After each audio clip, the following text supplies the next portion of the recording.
Bom, então continuando, hoje a gente vai começar a falar sobre vetores, mas antes de falar especificamente sobre vetores, é importante que a gente fale sobre trigonometria, que são as relações de escala que acontecem dentro de um triângulo e que são muito importantes para quando a gente for colocar os vetores com respeito a um sistema de coordenadas ou outro, ou quando a gente for mudar de uma representação dos vetores, por exemplo, em componentes x e y, para uma outra representação em termos de módulo e direção, né?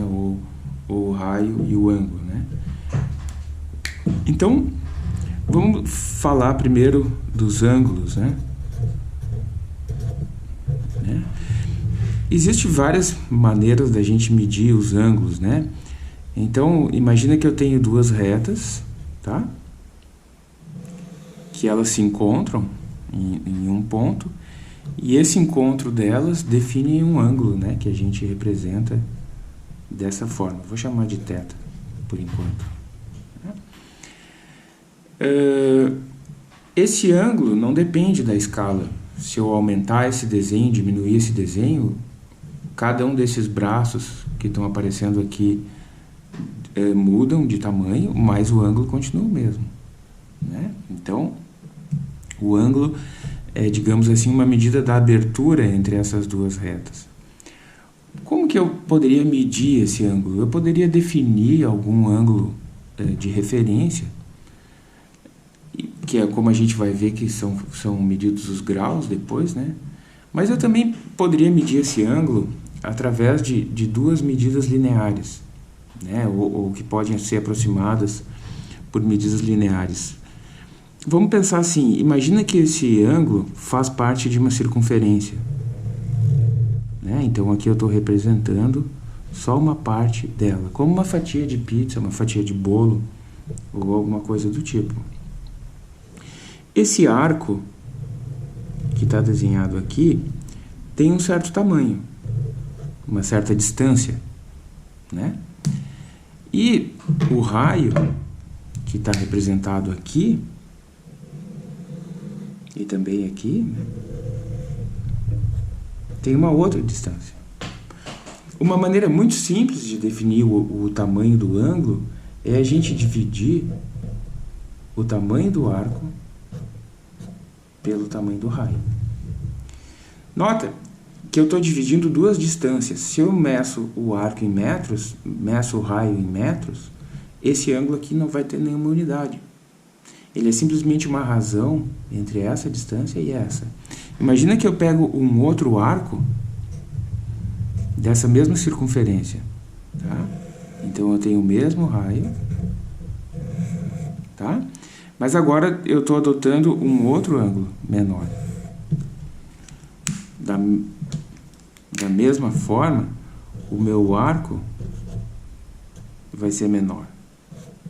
Então esse ângulo é diferente desse, esse raio é igual a esse, porque faz parte da mesma circunferência que esse, mas o arco também é diferente. Então estou chamando de S', o novo S, θ', o novo θ, né? Esse ângulo aqui seria... poderia manter o mesmo R.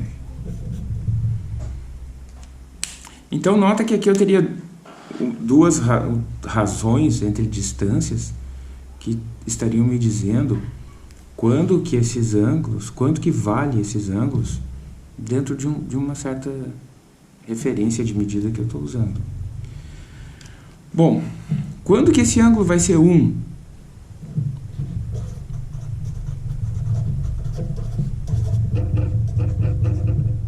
Quando o tamanho desse arco for exatamente do tamanho do raio. Mais ou menos isso, né?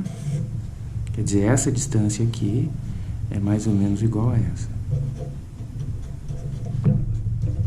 Nesse caso... Mas o quê? Bom, não tem unidade, como a gente viu, né? Distância por distância não vai ter unidade. Mas então, para ficar claro que eu estou falando de um ângulo, eu preciso dar um nome ou uma unidade, fazer uma referência a essa medida de ângulo. Como eu vou chamar? Olha, se ele é 1 justamente quando o arco é igual ao raio, o nome que se concebeu para esse ângulo é radiano, fazendo referência ao fato de que ele é 1 quando o arco é igual ao raio. Então, essa forma de medir os ângulos, que é muito antiga e muito intuitiva e direta de ser feita, é como a gente mede os ângulos em radianos. E, de fato, é uma forma muito mais simples da gente trabalhar com os ângulos, como a gente vai discutir a seguir, né? Vocês devem estar muito mais acostumados a falar em ângulos em graus, porque é muito mais simples de visualizar um ângulo em graus do que em radianos, né? Por que isso? Porque por uma circunferência completa, a divisão do arco da circunferência completa pelo raio não dá o número inteiro. Então, se eu quiser falar metade da circunferência, não seria metade de alguma coisa, né? Quer dizer, seria metade de um número que não é inteiro, que é o número que a gente vai definir como π por conveniência, né? Para não ficar escrevendo sempre um número que é irracional e que, portanto, seria sempre inexato, né? Se eu não escrevo ele inteiro. Vou explicar melhor, tá? Então, se eu pego esse ângulo, vou chamar cada ângulo de um nome agora para não confundir, tá? Divido isso por isso, vai dar a medida desse ângulo em radianos, né? No caso aqui seria menor que 1. Se eu pego um ângulo em que S é do tamanho de R,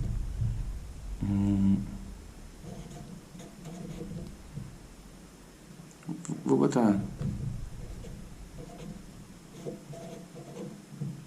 botar índice para a gente trabalhar com todos, né? Nesse caso aqui, dá 1 radiano. E se eu pegasse a circunferência toda?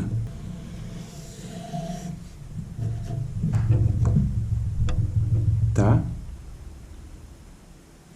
E divido, eu não vou falar do raio agora, vou falar do diâmetro. Tá? Que é simplesmente 2 vezes o raio, né? Mas simplesmente porque o número apareceu dessa forma. Se eu divido o S por D, que número dá? Nota que se eu pego outra circunferência menor, o S diminui e o R diminui na mesma proporção. Então, se eu divido S' por R', é a mesma coisa, ou por D', melhor falando, né, já que eu estou falando do diâmetro. Se eu divido S' por D', é a mesma coisa que S por D, seria a mesma coisa se eu pegasse uma circunferência muito maior e dividisse pelo diâmetro dela. Ou seja, qualquer circunferência, um botão, uma tampinha de caneta, uma lata de lixo, uma lata de arroz, um planeta, supondo que ele seja aproximadamente uma circunferência, sempre que eu dividir o tamanho da circunferência pelo diâmetro, tá? Eu vou obter o mesmo número. Que número? 3, 14, 15, 9, 2, 6, 5, 4 e continua. Tá? Para qualquer circunferência. Então, se eu pegar a tampinha da caneta, medir esse tamanho, dividir por esse, vai dar esse número. Se eu pegar a mola, medir esse tamanho, dividir pelo diâmetro, vai dar esse número, e assim por diante, tá? Bom, como esse número, em primeiro lugar, a gente sabe hoje em dia que ele é irracional, quer dizer, ele não pode ser expresso como uma razão de 2 números, tá? E além disso, ele não é uma dízima periódica, ele continua sempre, tá? Com novas casas decimais que não vão se repetir de uma maneira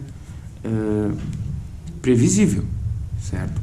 Então, para mim não ter que escrever ele sempre inteiro para ser exato e não ter que cortar ele para ser e acabar sendo impreciso, a gente pensou num símbolo para ele. Que símbolo é? A letra grega π. Certo?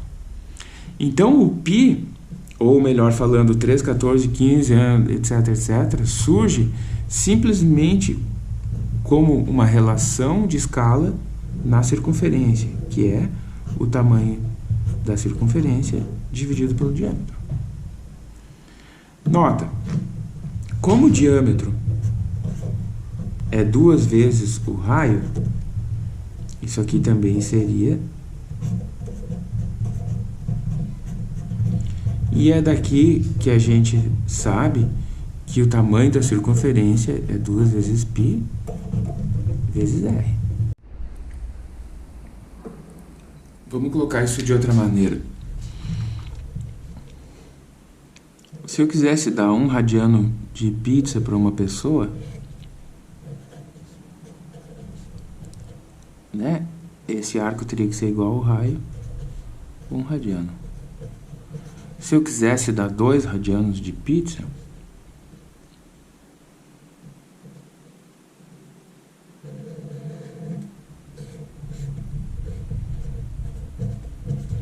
quer dizer, aqui teria 2 raios. Se eu quisesse dar 3 radianos de pizza,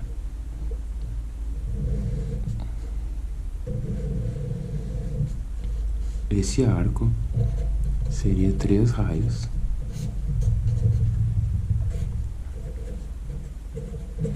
E se eu quisesse dar meia pizza, quantas vezes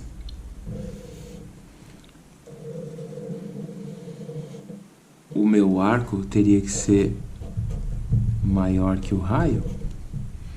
Exatamente π.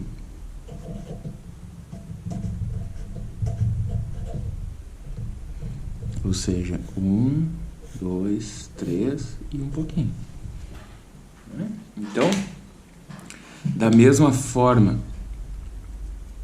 se eu quisesse dar toda a pizza para uma pessoa, vou colocar de outra forma, quantas vezes esse raio cabe na circunferência? Então eu pego essa distância, boto 1, 2, 3, 4, 5, 6 e um pouco. Quanto? 2 vezes isso, né?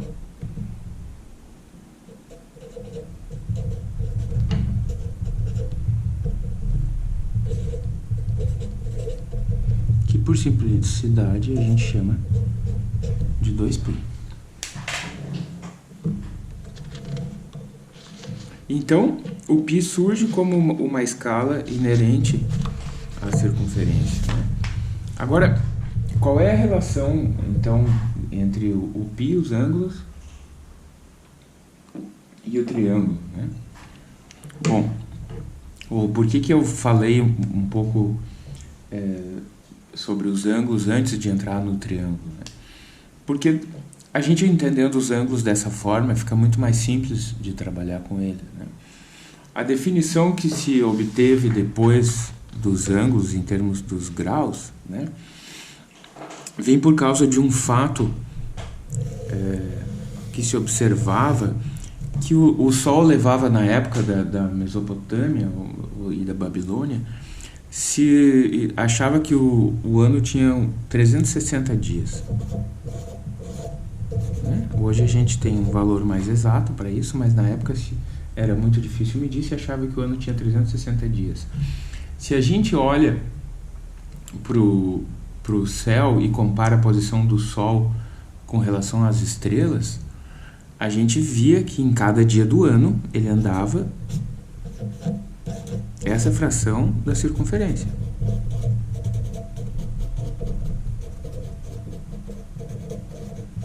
Então, por definição, isso passou a ser chamado um grau. Então, por definição, toda a circunferência consistia de 360 graus. Dessa forma, se eu divido por 2, 180. Se eu divido por 4, 90, 270. Que é a maneira usual que a gente costuma usar, porque é muito mais fácil de visualizar o grau. o ângulo, né? Se eu te digo 45 graus, tu sabe que é 1/4 da pizza dividido em 2. Né? Se eu fosse te falar isso em radianos, quer dizer 6,28 dividido por 8, eu poderia dizer π sobre 8, mas as pessoas acham muito mais simples essa definição. Mas essa definição é arbitrária. Tanto é que o motivo original dela não é mais verdadeiro, né? Ela é tão arbitrária que lá pelas tantas se inventou também um outro sistema que se chamava de gradiano, que aqui era 0, aqui 100, aqui 200, aqui 300, aqui 400, que tem a mesma utilidade que os graus, como a gente conhece, né? A diferença do radiano é que é uma medida inerente da circunferência. Então é muito mais simples de trabalhar com o ângulo em radianos. Tá? Agora vamos passar para o triângulo, né? Por que o triângulo surge? Olha, existem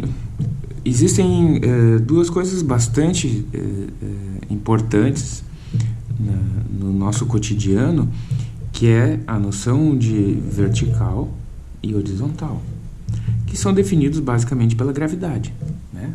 No mundo físico em que a gente vive.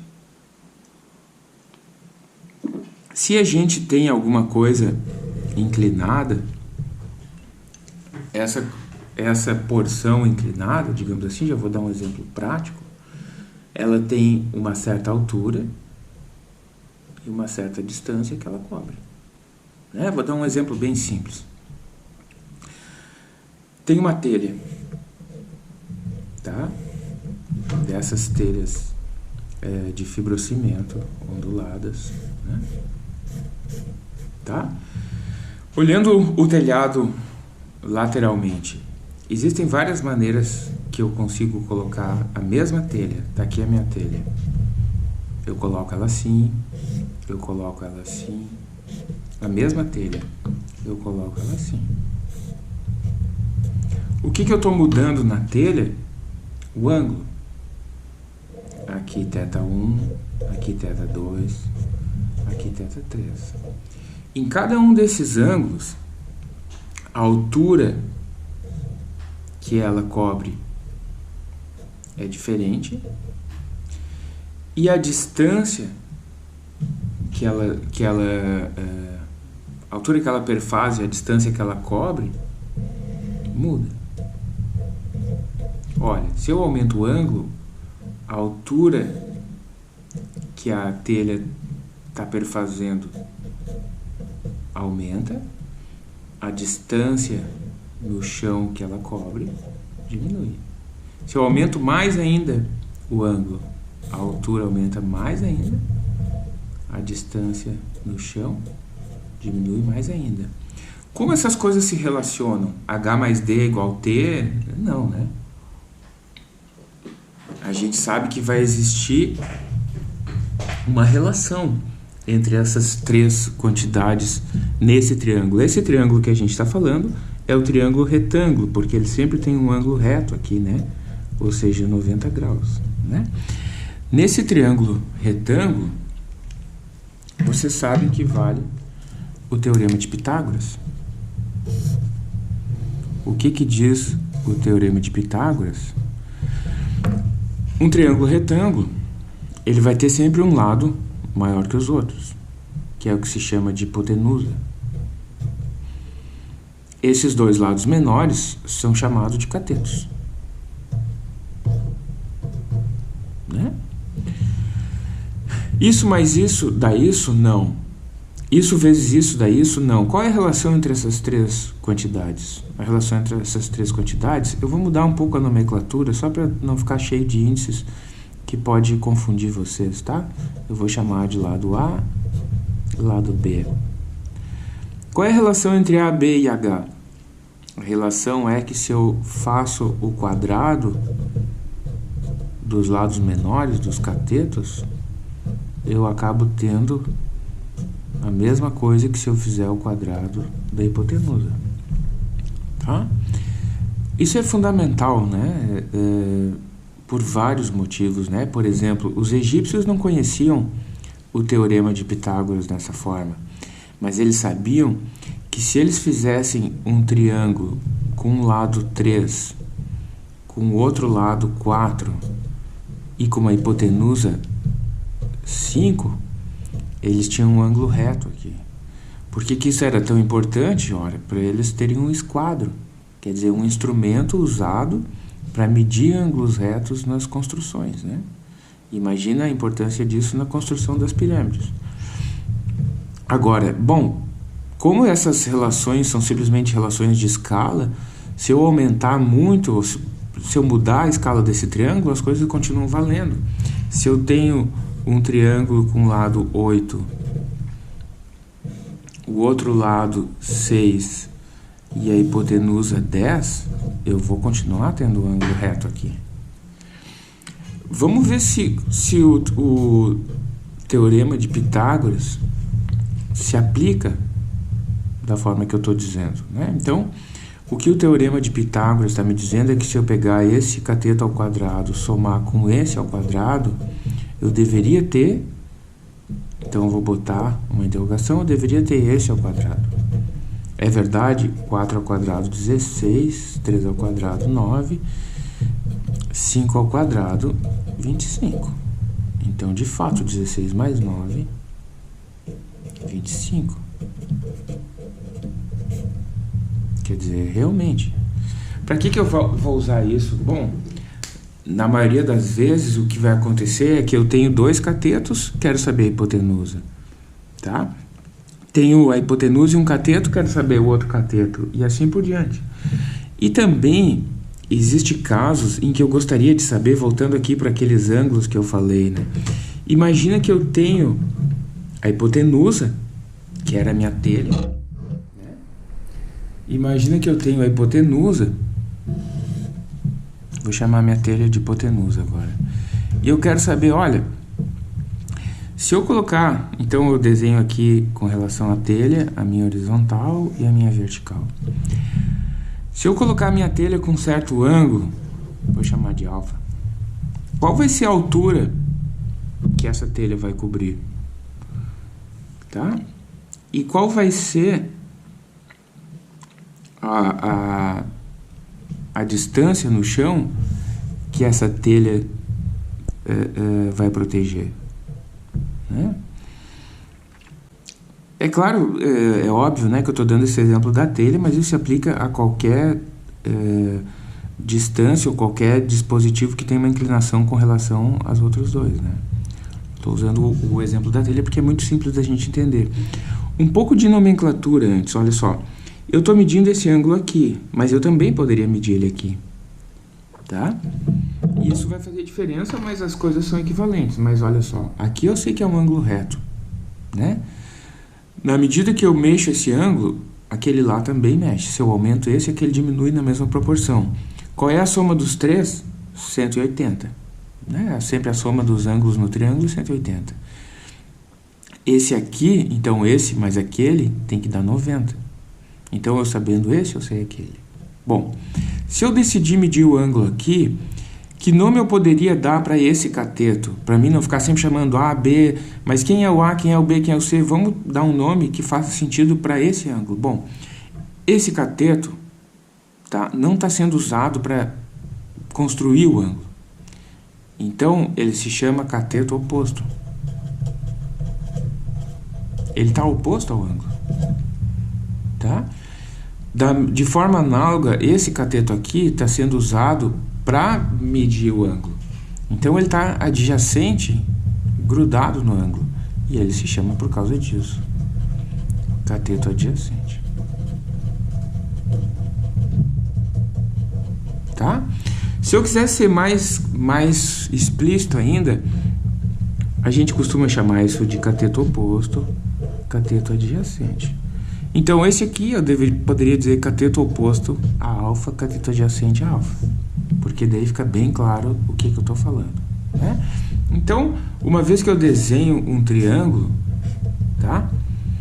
Marco um ângulo, eu já tenho nome para todas as coisas. O lado, um triângulo retângulo, né? Eu já tenho nome para todas as coisas. O lado maior é a hipotenusa, o lado na frente do ângulo cateto oposto, o lado que está formando o ângulo cateto adjacente. Tá? Bom, voltando às relações entre as medidas do triângulo, né? Como era muito comum que surgissem essas dúvidas, olha, se eu coloco uma escada com tal inclinação, qual vai ser o tamanho, a altura que a escada alcança, que distância ela vai ficar da parede. Então, já desde o início, as pessoas resolveram criar tabelas com essas relações. Olha, sempre que eu tenho o mesmo ângulo, tá?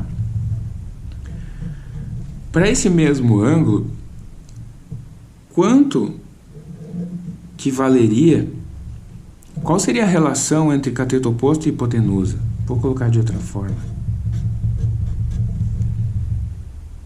Se eu coloquei a minha escada encostada na parede, né? Uma parede de tijolos, um gramado, uma escada encostada na parede. A escada tem um certo tamanho. Na medida que eu vou mudando esse ângulo, quanto vale isso? A altura que a escada alcança na parede. Meio, isso é igual a isso, esse é muito menor, como? Que é a relação entre o cateto oposto e a hipotenusa. Da mesma forma, como que é a relação, a razão, entre o cateto adjacente e a hipotenusa? Então, como essas relações apareciam muitas vezes, tá? Se deu nome para essas coisas. Que nome se diz para a relação ou para a razão, para a divisão entre o cateto oposto e a hipotenusa? Seno do ângulo em questão. Como que se chama a relação, a razão entre o cateto adjacente e a hipotenusa? Cosseno. E como que se chama a relação entre um cateto e o outro? Tangente. Então, agora, suponha, tá? Que a primeira pessoa a tentar construir essas relações, o que ela fez, tá? Provavelmente ela não fez isso de forma algébrica, ela tentou fazer isso de forma conceitual ou prática. Ela pegou um ângulo minúsculo, tá? Ela tinha uma vareta, que era a hipotenusa, mediu isso. Que ângulo era esse? Digamos, 1/10 de radiano. Ela mediu a relação entre o cateto oposto e a hipotenusa, entre o cateto adjacente e a hipotenusa, entre o cateto oposto e adjacente. Colocou na tabela. Depois, pegou 1/5 de radiano e foi fazendo isso para todos os ângulos. À medida que foi crescendo, né? Um tamanho vai crescendo, o outro vai diminuindo. Esses tamanhos continuam obedecendo, claro, a relação de Pitágoras. Mas o que eu quero saber é como eles vão crescendo na medida que eu vou mudando o ângulo, né? Pense aqui nesse desenho, o ângulo crescendo.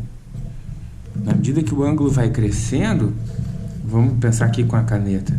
Aqui meu ângulo é 0. Na medida que o ângulo vai crescendo, como vai aumentando esse tamanho com relação a esse? Tá? E se esse aqui cresce 1 unidade, esse aqui decresce 1 unidade, não, as relações não são lineares. Tá? Não é isso que acontece. Eles mudam de maneira um pouco mais complexa. Bom, nos livros antigos, no final dos livros antigos, não muito antigos, ainda no século XX, tinha uma tabela em graus, por exemplo, tá? O seno e o cosseno de todos os graus, de 0 até 90, por exemplo, porque os outros se podia deduzir desses. Então, se tinha as relações do triângulo, tinham várias folhas de tabelas no final do livro sobre as relações básicas que acontecem em todos os triângulos. Porque se eu tenho um certo ângulo, não interessa o tamanho do meu triângulo. Essas relações, digamos que o ângulo seja igual, essas relações permanecem, certo? Então, tinha essa tabela para todos os ângulos entre as relações entre os catetos e a hipotenusa, que para facilitar a nomenclatura, tem esses nomes: seno, cosseno, tangente. Nos tempos um pouco mais modernos, anos 80, o que viraram essas coisas? 3 teclas numa calculadora. Então a gente perdeu um pouco o sentido de qual era o significado de seno, cosseno e tangente. E para a maioria dos estudantes dessa época parecia uma coisa mágica. Eu boto um ângulo, aperto uma tecla e ele me dá um valor aleatório. Não é nada disso, né? São relações que estão tabeladas, né? Hoje a gente já tem outras maneiras analíticas bastante sofisticadas para definir seno, cosseno. Eles aparecem em muitas questões importantes da matemática, né? E por consequência da física, da engenharia, mas eles são em princípio ainda as relações de tamanho entre os catetos e a hipotenusa, tá? A gente vai falar um pouco mais nisso quando a gente quiser usar essas definições para definir as componentes de um vetor, né? O vetor, como a gente vai falar na próxima aula, é uma certa distância e a gente gostaria de saber qual é a distância desse vetor ao longo de 2 eixos coordenados, né? Por exemplo, x e y, que seriam as componentes. Então, nota que essa componente y é justamente aqui, e a gente acaba sempre tendo um triângulo retângulo, né? Então, a gente vai acabar usando essas relações. Então, eu acho que para concluir a aula, né, existe uma certa dose de magia na maneira como os ângulos e a trigonometria, as relações trigonométricas são tratadas para a maioria dos estudantes, e isso causa muita confusão. Em essência, elas são só isso que eu estou explicando, né? O seno, o cosseno e a tangente são simplesmente relações entre os tamanhos de um dado triângulo retângulo, que vai mudar. Qual é a diferença de um triângulo retângulo para outro? O ângulo, que não seja o reto, né? O outro ângulo, no caso aqui que eu estou chamando de alfa, né? Outra coisa importante de vocês lembrarem também são as definições dos ângulos, né? Como a gente define os ângulos, né? Como a gente trabalha com os ângulos e qual é o significado dos radianos e por que aparece π, né? O que é π? Nota que diferente dos graus, o π não é uma escolha, né? Ele nasce naturalmente de uma relação de escala de uma circunferência, tá? Então eu sugiro que vocês pensem em objetos do dia a dia de vocês e pensem como seriam essas relações. Peguem um pedaço de pizza e tentem calcular qual é o ângulo em radianos do pedaço de pizza, mesmo que mentalmente. Tu não precisa usar nenhuma unidade específica, né? Tu poderia pegar o teu garfo, né?